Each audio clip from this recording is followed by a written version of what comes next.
Did you hear about that devastating attack at the dance class in England? I Yeah, can't it's wrap my horrific. head around it. It's unreal. What exactly happened there? So, this 18-year-old guy, Axel Rudakubana, Right. storms into a Taylor Swift-themed dance class and attacks these young girls. That's just unimaginable. How could someone do that?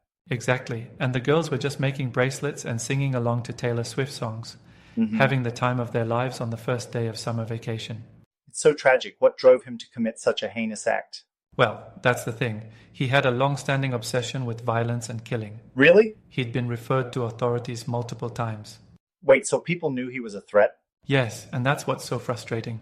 Yeah. The system failed to stop him despite all the red flags. That's a serious failure on their part. Absolutely. In fact, he'd even called a children's advice line asking, "What should I do if I want to kill somebody?" No way. Can you believe that? That's alarming. How was that not a huge warning sign? Exactly my point. He was reported to the government's Prevent program 3 times, but Right. nothing substantial was done. It makes you question the effectiveness of these programs. It does. And when he was arrested, he even said, "It's a good thing those children are dead."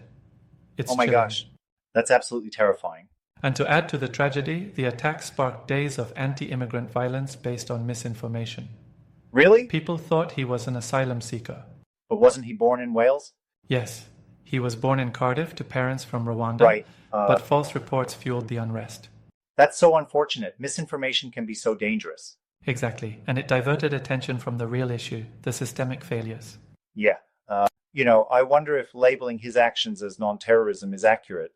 That's an interesting point. Prosecutors said he didn't have a political or religious motive, so they didn't classify it as terrorism. But doesn't terrorism also encompass acts meant to instill fear in the public? You're right.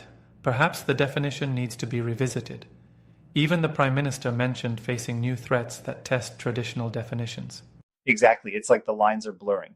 And the victims' families are left to pick up the pieces. Their Yeah, impact statements were heart-wrenching. I can't even begin to imagine their pain. Same here. The teacher, Leanne Lucas, said she can't forgive herself for surviving when children died. It's just devastating. That's so heavy. It truly is.